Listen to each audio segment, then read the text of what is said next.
Yesterday, the Cowboys hosted their one and only joint practice with the Los Angeles Rams, and I have a list of things I took away from that practice, including the offensive line, the defensive line, the Cowboys secondary. This isn't going to be a long-winded intro. Let's just go ahead and get into it.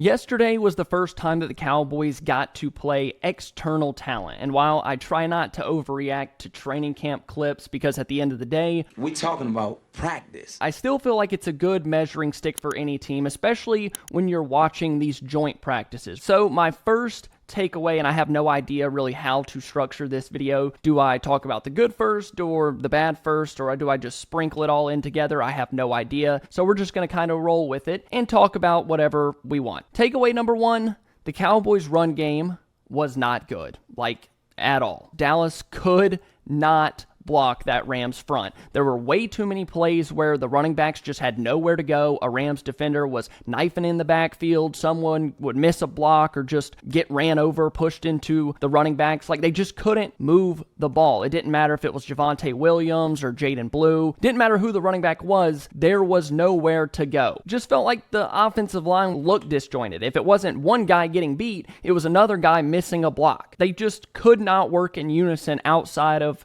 maybe 2 or 3 runs, one by Williams, one by Jaden Blue. It just wasn't good all the way around. And I can't lie, it was kind of demoralizing. We've seen this before last year, dealing with an offense that has to play out of 2nd and 9, 3rd and 7 because you just can't run the ball. And that's kind of what it looked like yesterday. There were just way too many defenders winning at the point of attack, offensive linemen not sustaining their blocks, getting worked at the line of scrimmage. And I hate even talking about it. I don't like to be negative. I like to talk about the good things with this team, and there were good things yesterday, and have hope for these young guys and Clayton Adams. But yesterday was just not a step forward for me in feeling any type of way about the run game. Now, it's still early. You have a first-year right guard, a second-year center, a first-year left tackle in Nate Thomas, who hasn't played in like 800 days or something. And then Brock Hoffman and TJ Bass were switching in and out for Tyler Smith, who is out with his own injury. So is that 100% the best it can get for the Cowboys' Week 1 offensive line? No. You really miss Tyler Smith when he's not out there, but we do have to remember this is a young unit. It's going to take time for these guys to really gel, especially with the injuries. You have Tyler Guyton missing time, Tyler Smith missing time, Booker is still young trying to figure it out. These dudes need to actually play football together against people that aren't their own teammates. And I expect them to get better as the year goes on. And when you get Guyton back and when Booker gets more reps under his belt, Tyler Smith gets back in there. I'm not completely down and out right now about the offensive line, about the run game. I think it's going to take a couple weeks to really get to where you want it to be. I've heard people talking about this is more of a back half of the season type thing. The run game might get better as the year goes on, and it might just be a stalemate to start the season, which means the Cowboys are going to have to really rely on the passing game. The passing game is going to have to pick up this offense's slack. And luckily for the Cowboys, they still have a good passing game with Lamb, Pickens, and Ferguson. Pickens and Lamb, those two, once again, are as good as advertised. It doesn't matter who they're playing against. Both had some big plays, a couple offensive pass interference calls that didn't go their way, but still making some big plays. A nice chunk play down the sideline to CD. He got loose for a big gain. Pickens made plays on some comeback routes, some hitches, high point in the ball. I believe he had a touchdown. Another one was called back for an offensive pass interference. Both of them were doing damage in the short and medium parts of the field. So did Jake Ferguson. Caught a couple outlet passes, had a nice catch, I think on a bootleg. It's kind of hard to tell or remember from all the videos that I saw. He might have picked up 15, 20 yards in a game. Overall, the passing game looked good. I would just like to see more, and maybe we'll see it later on in the season, just not yesterday, but more from the vertical passing game, stressing the top of the defense, making the defense actually respect the deep ball. It was just a lot of quick game stuff yesterday. But then again, like I said, it's practice, shoddy, Clayton Adams. I don't think they want to show their hand too much in these practices, especially against the Rams, as far as scheme, run game stuff, route combinations. But even being as vanilla as it could be yesterday, thought the passing game held up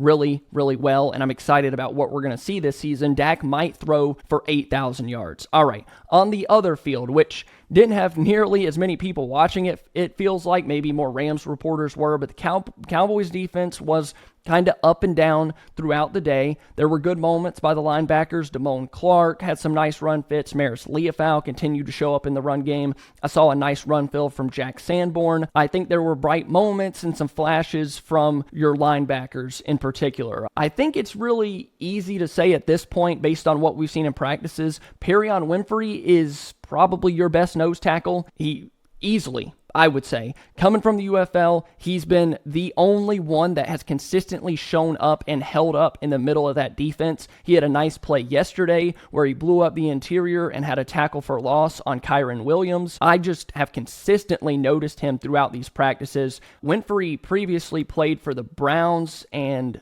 the Jets maybe, and then took a year off, went to the UFL, and now he's back in the NFL. I've been really impressed by him. He's a big body. I need to go back and watch and see if I can find some of his old NFL tape or even UFL stuff. I'm kind of excited that Perrion Winfrey has shown up like he has, because at defensive interior, it needs it. I didn't see much of anything about Mozzie. He might have got in there and mixed it up a little bit. I know he was dealing with knee soreness. I'm not really sure how much that affected his reps yesterday. I just feel like at this point, you're not going to be able to rely on Mozzie as a big interior piece. Like Jerry said, if they're not going to go outside the organization for it, Perrion Winfrey is the guy. So I liked what I saw from him and the linebackers. But like I said, an up and down day for that unit. This Kyron Williams run is going to have Cowboys fans going crazy, because it's a simple toss outside. He gets to the edge untouched for a 25, 30-yard touchdown, which is reminiscent of what we saw last year from the Cowboys unit. Granted,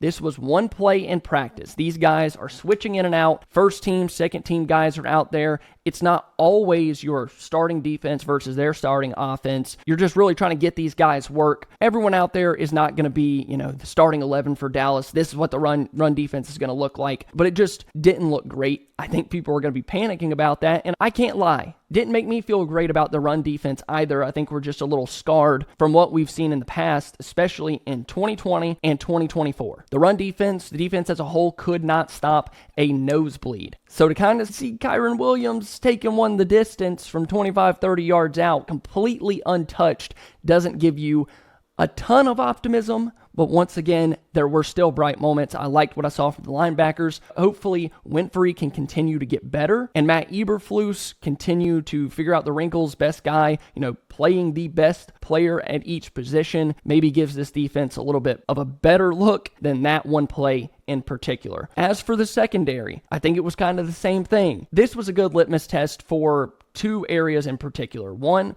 the Cowboys' run game, the offensive line. The Rams' defensive line with Braden Fisk and Jared Verse, those guys are good. On the defensive side, the Rams' wide receiver room versus the Cowboys' corners, which are decimated with injuries right now. Puka Nacua, Devontae Adams, Tutu Atwell, that's a heck of a wide receiver trio, and they're going up against guys like Troy Pride, Andrew Booth, and it just isn't going to end well over the course of an entire practice. The secondary was giving up chunk plays. It really just comes down to that unit getting healthy as soon as possible, because out of all the corner depth that Dallas had or should have, they just don't because of the injuries. I don't think they got completely slaughtered throughout the day. You're just going to have to get better at corner. You got to get better players out there. It doesn't matter what Matt Eberflus is able to cook up. That's just a really tough wide receiver trio to ask your backups try to stick with. So again, that's my observations. I apologize that this wasn't all sunshine and rainbows in this video, because yesterday just wasn't a great practice from Dallas. But listen,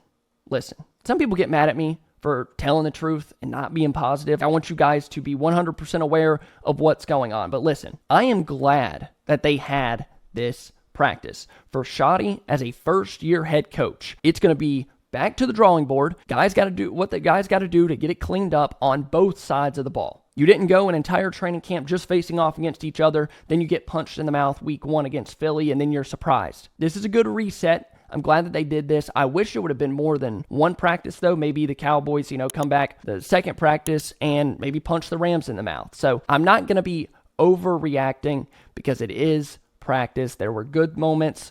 There were not so good moments.